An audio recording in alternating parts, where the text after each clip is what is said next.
the amount of Hall of Famers and talent within that set. I think it's the look of the cards. To me, very simple. A lot of bold colors, and I think that a lot of them really stand out.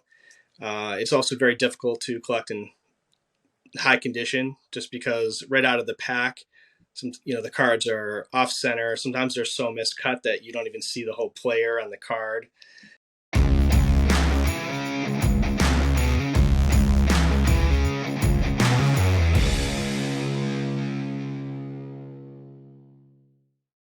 Welcome to another episode of The Hobby.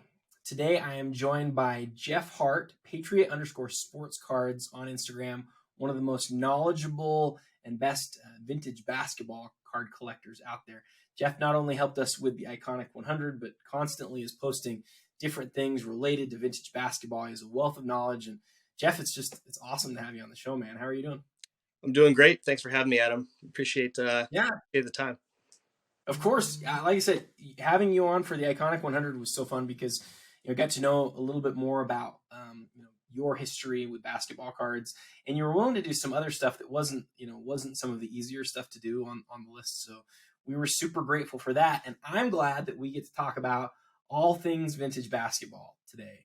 I've always said that vintage basketball is like my first love in the hobby. I've done vintage basketball literally for over 30 years in some sense. Yeah. And I know you're really deep into it though. So I want to hit you with this question sort of very first thing. First off, where do you think vintage basketball sits in the hierarchy with the other sports? And why do you think? So let's start there. Where does it sit with baseball and football and hockey and those others? For me, I probably would say in the hobby it's third. I think baseball has been king. It's always kind of been king in terms of the overall hobby. I think between football and basketball are kind of the 2 and 3, and you could probably interchange those. But when you're looking at it in terms of the size of collectors, maybe that's the order. But for me, I just think of the vintage basketball just checks a lot of boxes. So it's not just the history, the popularity of the sport, but it's also in terms of collecting, you have the rarity aspect, and also just a lot of in vintage, by having fewer sets, you just have a lot of star power in those sets. So you're able to kind of concentrate your collecting, and it makes it almost a lot of Hall of Famers if you're doing a set building. So as I think about like the 1950s and 60s and 70s, and I compare it to some of the other sports, even hockey had years where they had multiple producers, manufacturers of cards, right? You had like Topps and Parkhurst, and you always had like Topps and OPC even, although that was sort of one and the same. You always had multiple brands going. Football is kind of the same. You had Philadelphia brand as well as Fleer, to go along sort of the mainstay, which was always Topps. Baseball, you had Bowman and you had Topps, and you had like the biggest like base sets around. It feels to me like, and I could be totally wrong about this, but it feels to me like if you go back to the 60s and 70s, people weren't actually like really collecting basketball cards. Maybe there were some people who put together sets or whatever, but I get the sense that people didn't really like love basketball cards back then, which is interesting because you fast forward to today and basketball is beloved, right? Like basketball is really like one of the prime, things that people love to collect. Maybe if it's not, it might be the sport, honestly. So, you fast forward to today, and now I think people have a decision to make. It's like, well, I collect modern basketball. Should I go back and should I collect sort of vintage basketball as well? Do you think where do you see the hobby sort of moving from here? Do you feel like vintage basketball will move in on that football and baseball, or is it always just going to be the way that it is? I feel that it has still a lot of untapped potential. And what I think it'll take is a lot of the modern basketball collectors to start to really get more entrenched as a collector of the sport and the history. And as soon as you start diving into that a little bit deeper, I think you just become a lot more interested in the players and the greatness of the past, and naturally gravitate towards those cards that you may not have ever had not necessarily an interest in before, but just as much of the knowledge and the respect for those cards as you had in the past.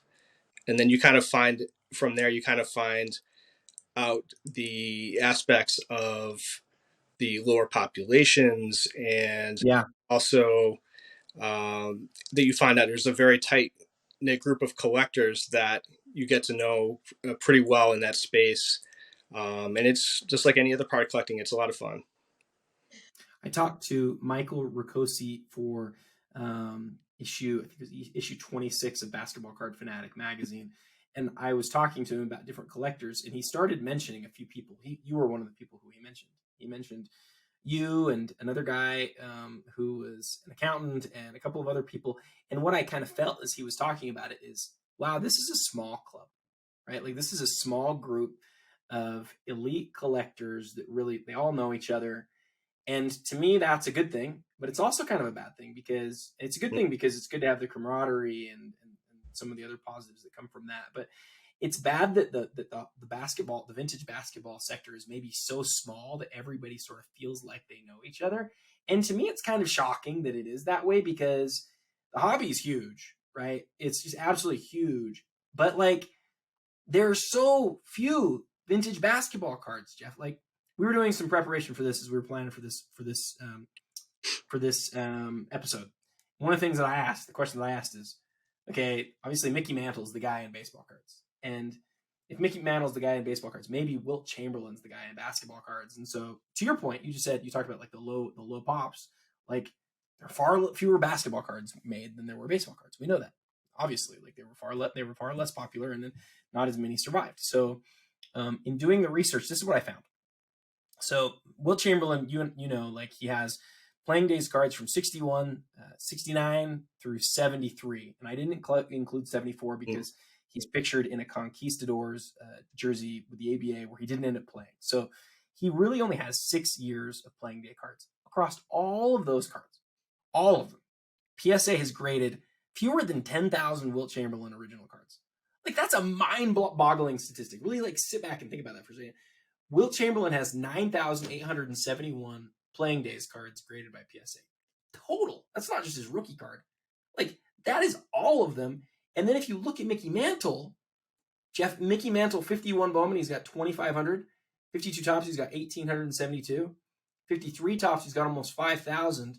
And then also in 52 Bowman, so going back, he has almost 4,000, 3,600. So Mickey Mantle has, in his first 2.5 seasons, because we're not including 53 Bowman, in his first 2.5 seasons, he's got 13,025 cards graded. It's over 30% more than Wilt Chamberlain had over his entire career. And oh, by the way, like, Mickey Mantle, this doesn't include any of his more mass-produced stuff. Like, you get into the later 50s and then the 60s, and he plays all the way till 69. Like, Mickey Mantle has tens of thousands of cards more than Wilt Chamberlain, but they're worth way more too. So, like, how do we? I guess maybe I'm sounding like a basketball homer, but like, how do you process that when you think about that data? What's your reaction to I'm not surprised. Just just with baseball and the popularity, like you mentioned, just as a kid, people have collected baseball cards, and basketball just wasn't on top of their minds. And the focus of the Topps company flagship was baseball. So naturally, they just didn't put as much of their efforts, of their time into those sets. And I just think that it leaves a lot of possibility and potential into a lot of vintage basketball cards that may not be there now. And I think that the more collectors that come into the space will also grow the market within vintage. What do you think would draw somebody to vintage basketball? I still go back to kind of the history the history of it and learning the players. And really the only way to get to know a lot of the greats is you can't go watch them, on ESPN right now. You kind of have to go back and read about them and learn about them. So I just think it kind of starts with just the interest of the sport in general, and then kind of taking your knowledge of what someone has of their current playing days players, and then start to expand that as you go. And personally, like I've started to do that after the NBA started looking at the ABA and even WNBA to some degree, and so kind of just learning about the history of those leagues, and then that kind of takes you in the direction of, okay, what do the cards look like, for those different sports, and kind of just diving a little bit deeper. So if someone wants to get into vintage, I think it just comes down to, I want to learn more about basketball as a sport, and let me see who are the titans, the big players like the Wilts of the past. Let me learn a little bit more about their cards. I thought would have drawn in a lot of people too, just by the fact of, like you said, you learning about more about those players as they're kind of in the conversation a little bit more.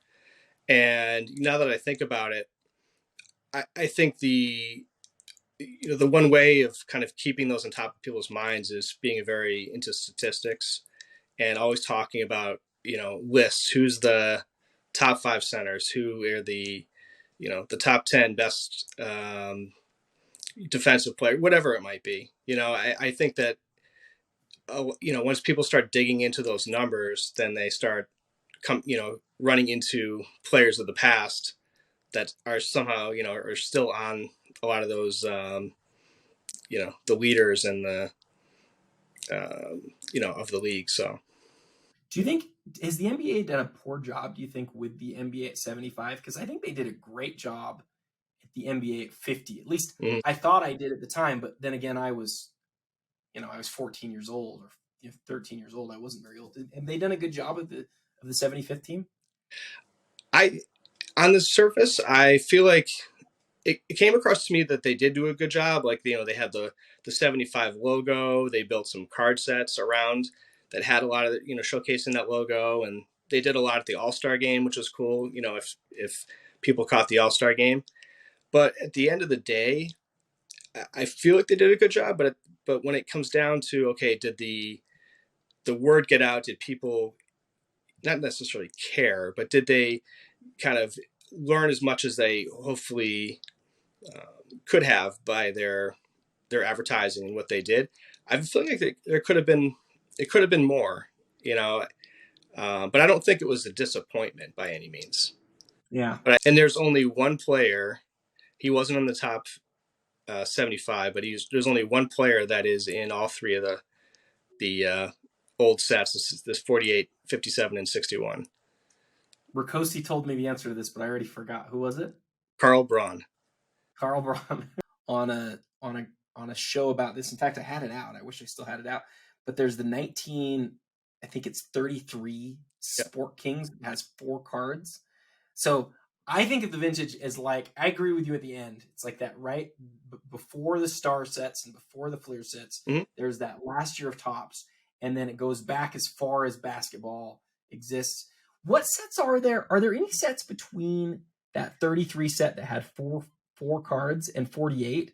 I don't know if there's any sets in between there. Is there? There isn't. No. Okay. Yeah, it's Joe Lapchick, Ed Wachter, Nat Holman, and Eddie Burke. Those are nice. Well done. I'm impressed. So what's your number 5 best vintage basketball set? Number 5, I have 1948 Bowman. Nice. I like it. Some people aren't going to like that because it has one of the 3 most iconic cards. Why is it all the way down at 5th? Well, you'd think that the Mikan would move it up a little bit, but I feel that the 48 set, it just with the fact of it doesn't have as many Hall of Famers as the other vintage basketball sets. And a lot of those players, most people are just the popularity or who was printed in that set, most people are not familiar with. Out of the 80 cards, I would say people might only know about 5 or 6 players out of that set. And I was going to say, who do you think is the second most? What's the second best known card from the set?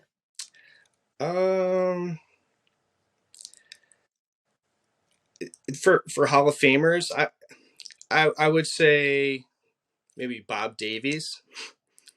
You have, Yeah, and that kind of proves my point. You have Harry Jeanette, Carl Braun, uh, Joe Fulks, um, Red Holzman. Holzman would probably be, Holzman's probably, would, but that's staggering, right? Because every other set, every other vintage basketball set, even like 57 has, I don't want to give anything away, but 57 has a clear number 2 to me. And then it has several other guys that made the NBA's 50. 48 gets one card, and then there's everybody else, right? It's the Mikan, and then it's everybody else. And so I like that you have it number 5. I don't have 48 Bowman on my list. If I would have had it 6th. So okay. So that's good. For me, for 5, I have, and it was a hard choice, but for me, for number 5, I have 1972 tops. And the reason that I have 72, 71 and 72 really bleed together. For me, they did when I was young, and they still do. They both feature sort of these very prominent names on the cards, lots of color, great images of the players, sort of like posed images of the players with color behind them. 72 has this like ramp of a name that sort of ramps up or down. And the cool facts on the back and stuff, they, like I say, they really kind of go together. But 72, what it has more than anything else is it has, I would say it's the card of, I think it's pretty clearly the card of the 70s, the Irving rookie. To me, I had 72 number 5. So with that said, what's your number 4 set? And just to step back, I was actually considering 72 for number 5. So I was on teetering on the point of those two sets as well. Okay, cool. Would you put 72 number 6? Would you do that? Yes, absolutely. Okay, cool. Who's your number 4? Number 4, I have 69 tops. Oh, okay. Tell me more. Well, it was the first year that they had the tall boy cards, and so I think that those kind of really stand out and are unique in terms of cards in general. And you have Kareem Abdul-Jabbar or Lou Alcindor as the flagship card in that set. And it's also just a ton of Hall of Famers in there as well. So it's very collectible. I think there's only 99 cards. And I just think that it really covers a lot of bases for me in terms of just a vintage set. So 69 tops, I had 3. And I don't like it because, and everybody says this, I don't like it because it doesn't fit in my collection. Meaning, especially once you get it graded, slabs are just huge. They're like weapons in your hands. They're just huge plates, right? Yeah. But having said that, they're beautiful. I love that they're long. I love everything. Excuse me. I love how they look. I love everything about them. The thing that I like about 69 though is because you don't have any cards between 61 and 69.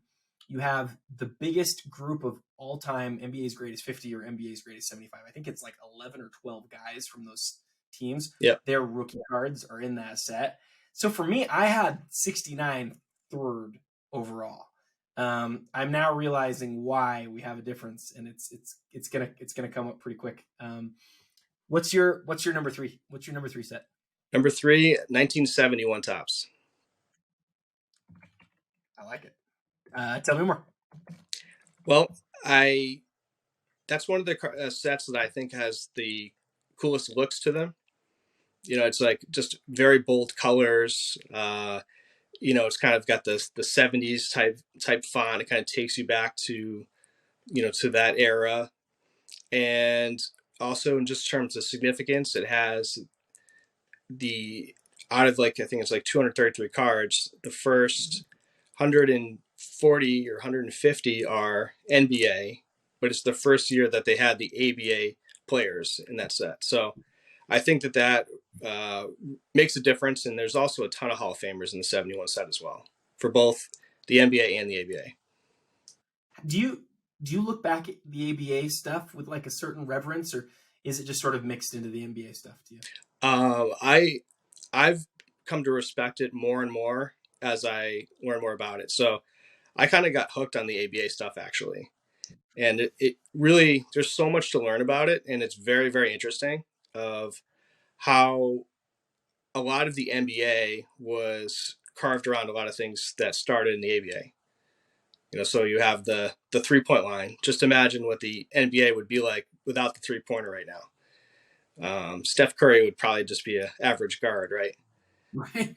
The And slam dunk contests too, right? slam dunk contest, exactly. Yep, Dr. J starting that one. And then there's other things as well, but and also the type of play that there was in the NBA.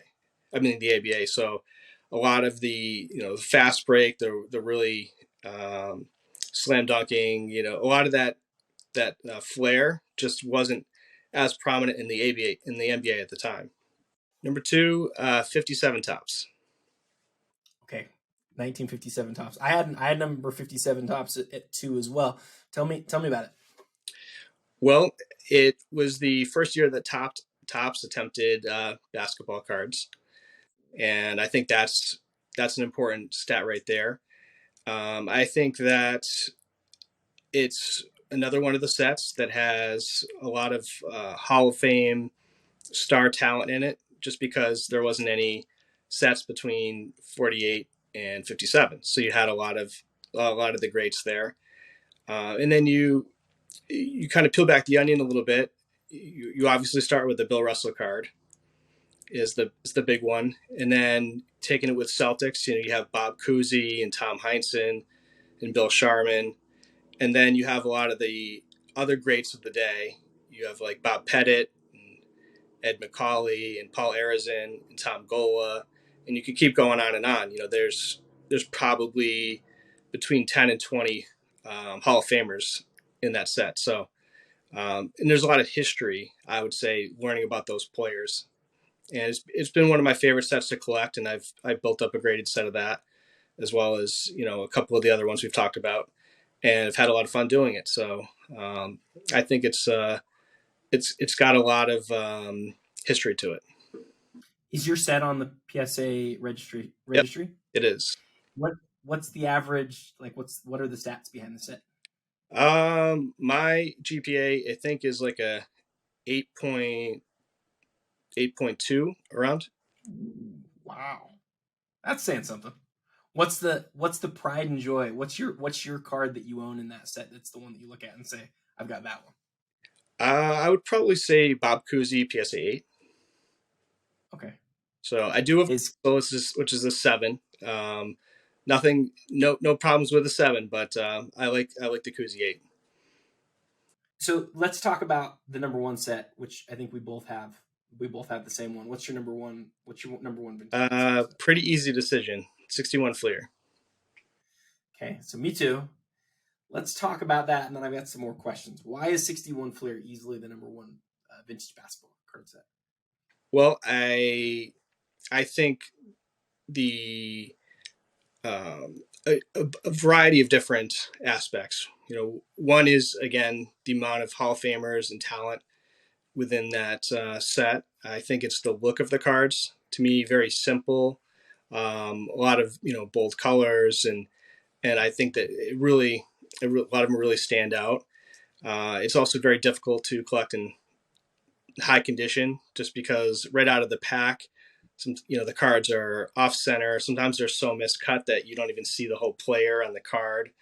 You know, I and then I think also it's very collectible. It's only 66 cards, so that it's not like the big baseball sets where you're trying to put together 5, 6, 700 cards. I can't even. It's overwhelming even thinking about that. uh, yeah, and it's also was the first time they had these inaction cards. So there's 44 base cards, and then it's not exactly an insert set, right? But it's a lot of the same players with an action shot, and so it's kind of like a complementary card to their base card. It's like they took the 22 best players and they said, "We want to figure out a way to put you in here even more than once, Yeah. even though it's only 66 cards." So we're gonna put in Jerry West, Wilt Chamberlain, Bill Russell. We're going to put in all the big names once to have a main card. And then at the end of the set, we're going to sneak you in again and you're going to be playing. Right. It's pretty cool. Yeah, don't hold me to the exact numbers, but close to half of the set is players in the Hall of Fame. Oh, I believe that. I totally believe So, that. They only did 44 players. yeah. I mean, I think it's got. So you start with the big one's Chamberlain. Obviously, it's of all these cards that we're discussing, it's the one that finished the highest on the Iconic 100. It finished ahead of the Russell, and it finished ahead of the Mikan. I personally had the Mikan higher than the Chamberlain. I get why Chamberlain finished higher though. So it has Chamberlain, but then it also has those next three guys, right? And whatever word you want to put it in, it's West, it's Oscar, and it's Elgin Baylor. And like, there's no set in NBA history that has four guys that were that important to the history of the game. I mean, like I mentioned, 69 having like 10 or 12 guys from the NBA's greatest 50 is the rookie cards. Well, number one in that is Alcindor or Jabbar, but who's number two? It's probably Havlicek. And although I love Havlicek, like Havlicek, I think would finish fifth if he was in that 61 set, right? I agree with that. Yeah. Jerry West is the logo. Like he's the Laker. Oscar Robertson's Mr. Triple Double and a guy that we really held on a pedestal, over the last several decades. And Elgin Baylor's like the predecessor for Julius Erving and athletic sort of wing type players. Very underrated too. Yeah, like, and you look at his stats, dude. It's like he had years where he had like 15 boards, like 28 points and 15 boards, and super underrated and super important to the game. So you combine all of that with like the aesthetics, the small checklist that provides for just this incredible group, but the aesthetics of the cards with the color and the lettering and just it. And yeah, to top it all off, you talked about this already, but the fact that so many of the cards are miscut, they're super, off-centered and stuff. Like 90-something% of these cards came out of the pack in a way where they wouldn't have graded super well. I'm glad that there have been, boxes of the product found throughout the years that sort of have given us some higher grade copies, but even still, most of those are far off centered. So I'm with you. I think 61 Fleer is the best basketball set ever made. And that's from 1933 till 2022.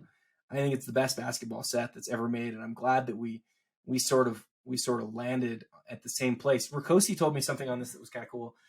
The set, I believe, tell me if I'm wrong, the set's in almost alphabetical order. Have you heard this before? Yes.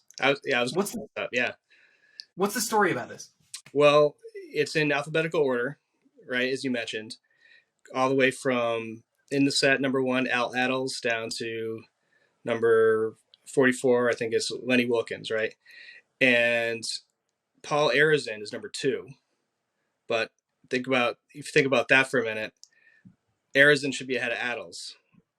So somehow whoever was making the Fleer set just messed up a little bit and put out of order a little bit. So Arizin's number 2. Do you think it was an out of order thing, or could it have possibly been intentional for any reason? I don't know. It's a great mystery.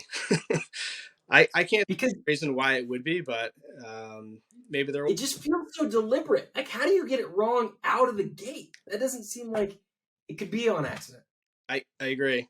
I don't know what I'm not sure what happens.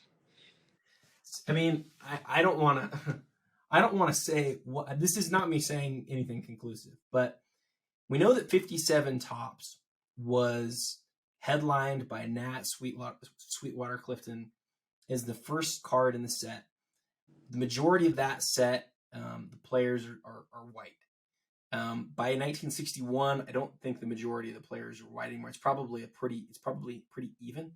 But I wonder if there was some reason why the producers of the cards felt compelled to have an African American athlete on the front of the set. I can't say that they did or that they didn't. I'm just sort of asking a question. I don't know anything about this. I wasn't alive in 61, and I certainly don't know anybody who worked there at that point. But it feels like really an underknown fact that the number one card in the 1961 Fleer set is Al Attles, Mhm. and that it should have been Paul Arizin.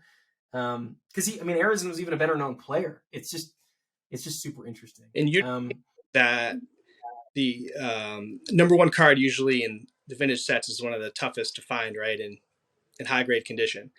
And Al Attles definitely is. If you just take the top grade examples, there's only 13 eights and nothing higher for that 61.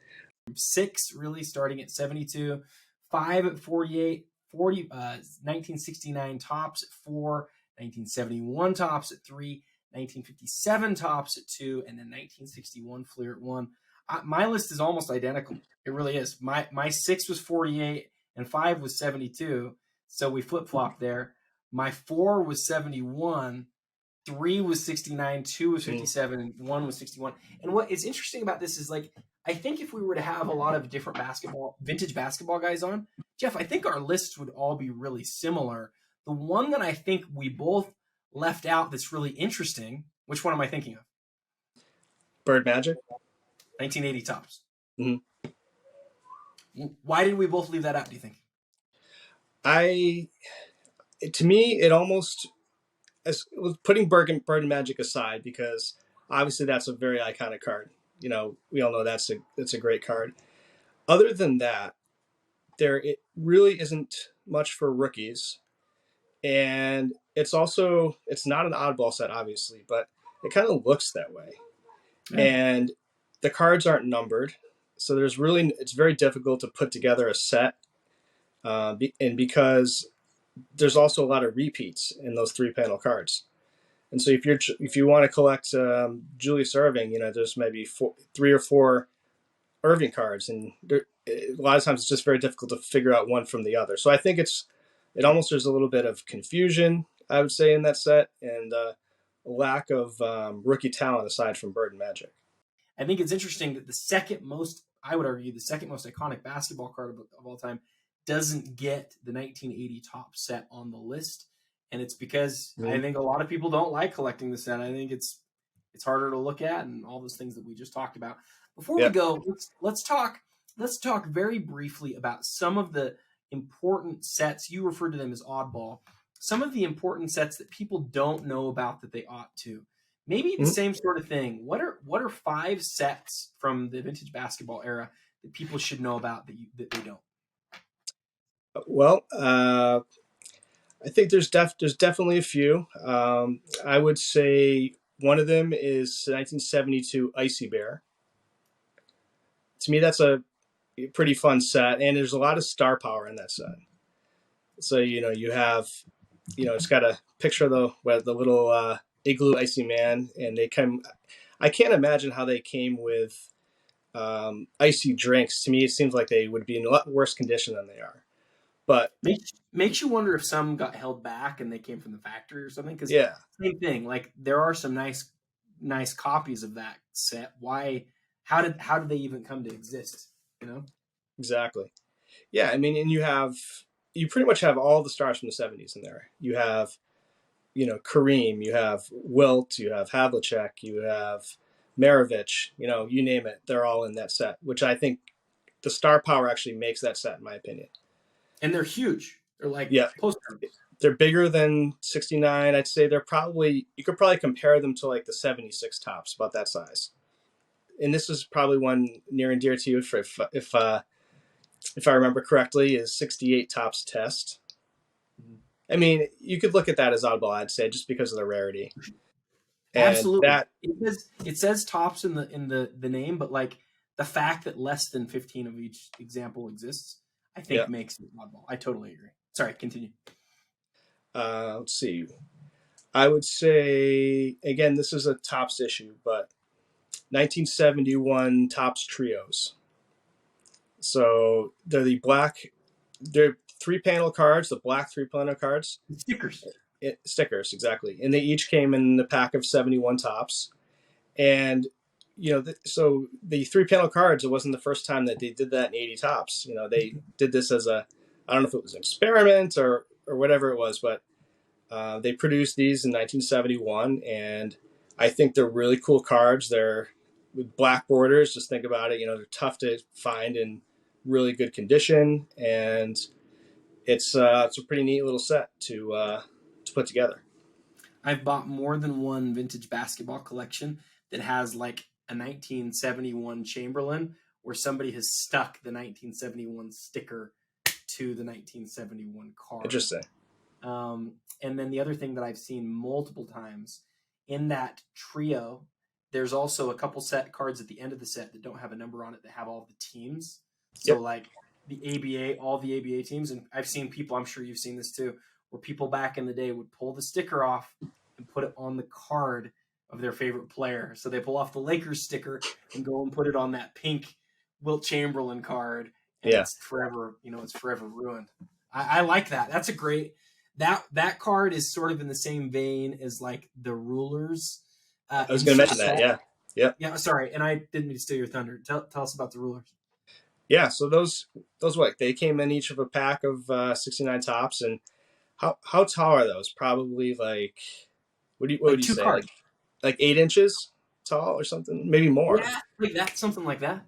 And yeah, those are really, if you call anything oddball, those are the definition of oddball, right? They're very skinny rulers, and it's got the cartoon look of the player on it and how tall they are. And they fold up, and they can very easily get like creased and in tough conditions. So you don't see those too often in good shape. So here's the okay. I'm gonna totally geek out for a second. Forgive me. Bill Russell only has 3 cards, right? He's got the 57 tops, and then the 261 fleers. He also has technically a couple other cards. He's got a card from before he went into the NBA. It's a little tiny card, and then he has the 1968 tops test card, which was right at the very end of his career. But what's really interesting, and I don't think that there's proof on this, but this is something I've talked about with some other people. Bill Russell could have been in the 1969 set. It was that close, right? He was so close. And there's actually a card number in the ruler set that's missing. But I've heard people say they believe that Russell was the original ruler that was meant for that spot in the checklist. And that it's possible that like that ruler was made and never released to the public. Can you imagine if there's one tops ruler of Bill Russell out there that's just somewhere in a proof box and has never hit the public? Can you imagine what that would do if that like hit the market? Yeah, it's like one of those like factory proof, in some tops executive's desk, right? Yeah. It could exist, and it would be literally one of 4 playing days main issue cards that like it would be an absolutely huge discovery. And it's not that far-fetched to consider it because there's a reason that number was there. There's a reason they skipped over it. And if they originally put it together, like it might exist somewhere. There is one I want to call out that most people don't recognize. And I think it's one of the neatest oddball sets is 1973. They had a NBA Players Association postcards. And I don't know anything about these. Tell and they were made in New Jersey, and they're like a full photo, basically the 3x5, like they said, postcard. And it's very simple. Like it's just a picture, almost pictures of the guys like in a gym. Not very great photography, but it's full. It's like the color goes all the way out to the border, so it's very difficult to find those in top condition. The only thing that's not going for it is that it doesn't have as many Hall of Famers as I feel like it should. So just like the Icy Bear had all the different players, for whatever reason, the NBA postcard set did not. And I don't know if it was because of the licensing, they couldn't get the agreement from certain players, but all they really have in there, they have Collins, they have Havlicek, they have Willis Reed, and they have Oscar Robertson. And there's a few other Hall of Famers too, but none of the big names. There's no Maravich, there's no Kareem, there's no Chamberlain. And to me, that's the only thing that holds a set back. Otherwise, I think it's a really, really cool cards. What's on the reverse of that? It is Almost blank. So it has, Like a postcard? yeah, it has a stamp on the back that probably takes up about half the back that says NBA Players Association, just in a logo, and and then it says the player's name, and that's it. How were these cards sort of released to the public? I don't know how they came into the mainstream. I think, if I understand correctly, they were made by a company out of New Jersey, and I wanted to say it was a company that also made a lot of those discs, MSA Productions. I'm not 100% positive, but I wanted to say that. And they came in an envelope to get together with a lot of the other players, so you could buy them. I think whether it was all of them together or maybe in a series of like three different different envelopes. And that's the only way. I don't know how they were distributed. I really don't.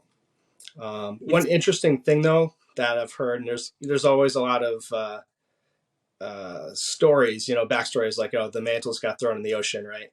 Well, right. this one has two players that are extremely rare, where they say there was a flood in the warehouse where a lot of two different players' cards got ruined, and so you barely ever find them at all, let alone in good condition. So the names are Paul Silas and Mike Newland. Most people wouldn't heard of it or care, but that's one different thing about that set.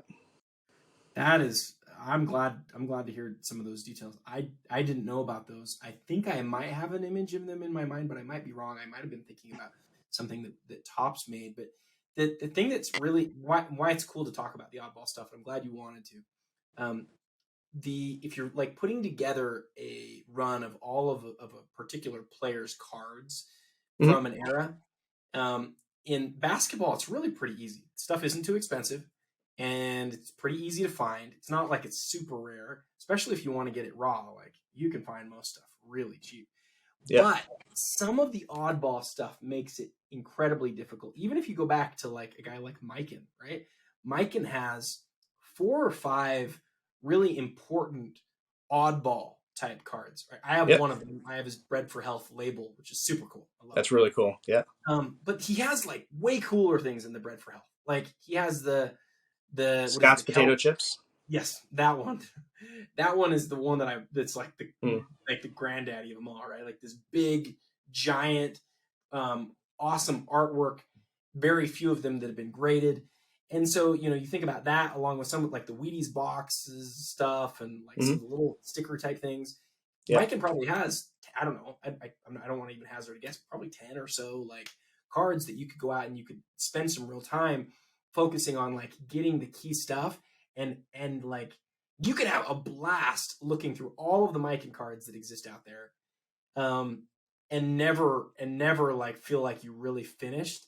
Mm-hmm. And it's the same thing throughout the years. The thing that always makes me sort of like stop and just sort of like sit there in amazement is Russell doesn't have a lot, right?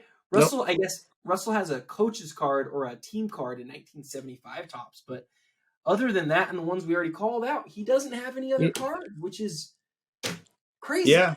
Yeah. Like you said, he has the 55 All American, the small cutout card, and then the Topps test. The only other one he has, and then questionable if you call it a card or not, right, is the bookmark, the Hall of Fame bookmark card. Do you own And that? sorry, Do you own that one? I do. Yeah, it's a PSA 2, but it's very difficult to find actually. You have all the Hall of Famers in that set. It's from not just players but coaches and contributors and all that, in the shape of a bookmark, obviously. And there was a couple distributions of that. There's one is like they had the whole main set, and then at the end they kind of did a second run, and more towards the early '70s, and you could tell them that series by that there's actually writing at the bottom of the bookmark. Those are the rarer ones, and both Kuzi and Russell are in that series. So they're two of the I tougher ones to find. I owned. And the reason I asked you if you owned one is because one of my regrets is I did own a Russell, from the bookmarks. I think it was a 5 or 4, and at the time there were only a couple that were higher than that. I'm sure there's only a couple that are, but Yeah. And it's one of those where you get a chance to buy it. I bought it from a great Celtic collector, and he was like the nicest guy, and was happy and excited to buy the card. After I bought it, or the bookmark, it's not a card. It's blank on the back. It looks very different than a card. It's huge, and this huge PSA holder. But I'm glad you bring it up because people don't know about this. There's very few of them. And Russell, there's especially few of, because you're exactly right. There's like this main distribution of all of the first 50 guys or whatever that made it into the Hall of Fame. And it's all white guys. It's all white guys. Mm-hmm. Well, then when Bill Russell goes in the Hall of Fame, which I think is in 1974, they stopped making bookmarks. He was the last one they made. They didn't make any more of them, and they made very few of his. And I sold it on PWCC. Gosh, it's been a couple of years ago now, but as soon as I sold it, I was like, I think I'm going to regret that. I haven't seen another one since, and it's not like it's not plentiful. It is a really important part of history. The fact that they stopped making the bookmarks after he came out, and he's the only African-American person in the set, I think it's so cool. So I'm glad to hear you bring that up. Let me mention a few others real quick. So I talked about a few of the Mikan ones. Yeah. 1972 gave us ComSpec. ComSpec, yeah. Which is super cool because it's really the same cool photography. It's the same photography from like the normal set, but like, do you know what I don't know anything about that. Do you know where those came from? Do you know what like the story on those is? If I understand correctly, it was a guy that wanted to create a basketball set, and so it's from the West Coast.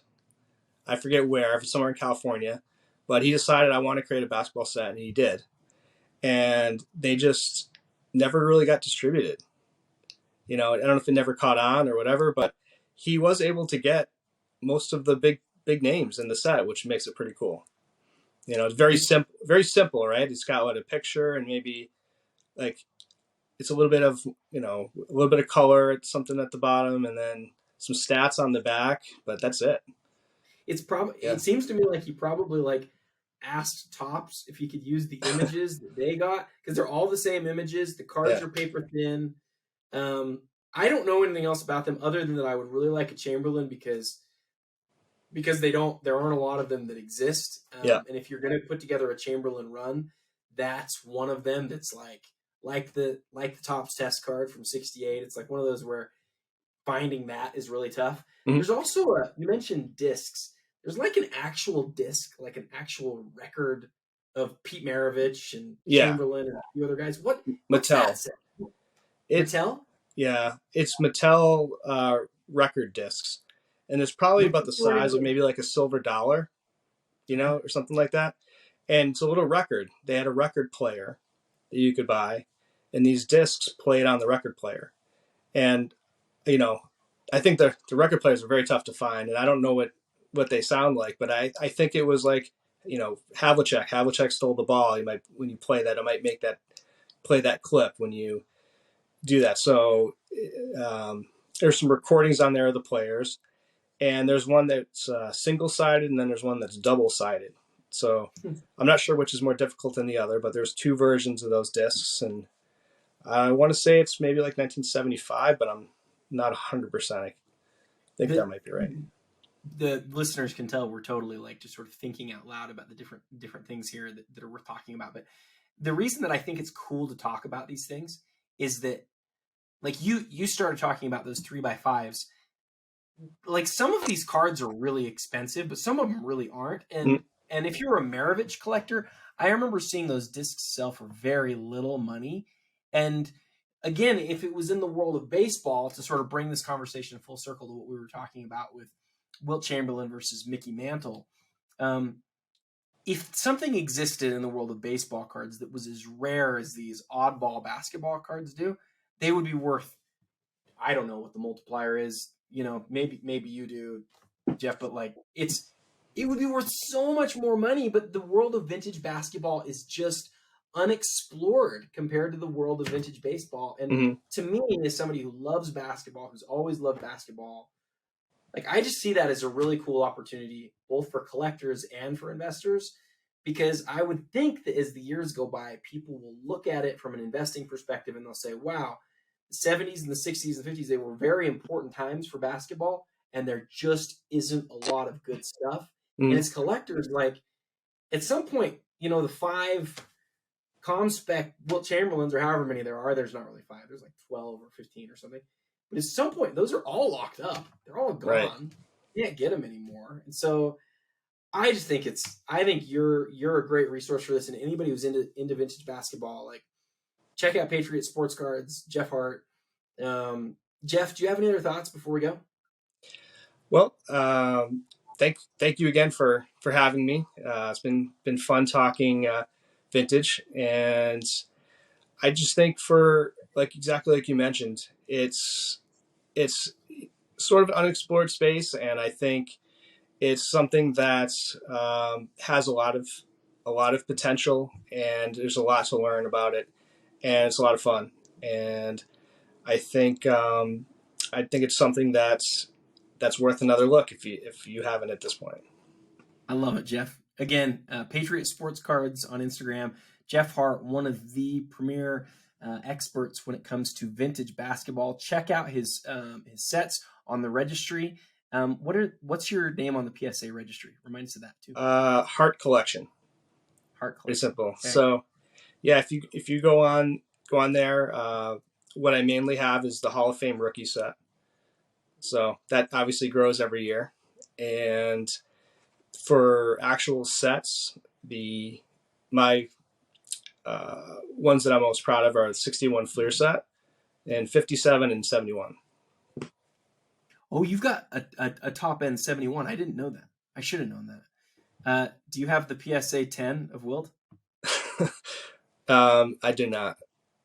No. There's 5 of those, I think, in the world, right? For Wilt, I think there's one. Is there only one? I think so. Maybe there's only one. Oh yeah. No. I'm sorry. It's 70. Is 72 the one that there's only 5? Might be. I don't know. I think I'm messing this up. But yeah, check out Jeff's PSA registry. And again, Jeff, thank you for the perspective today. It's always great to be able to talk to you. And until next time, happy collecting.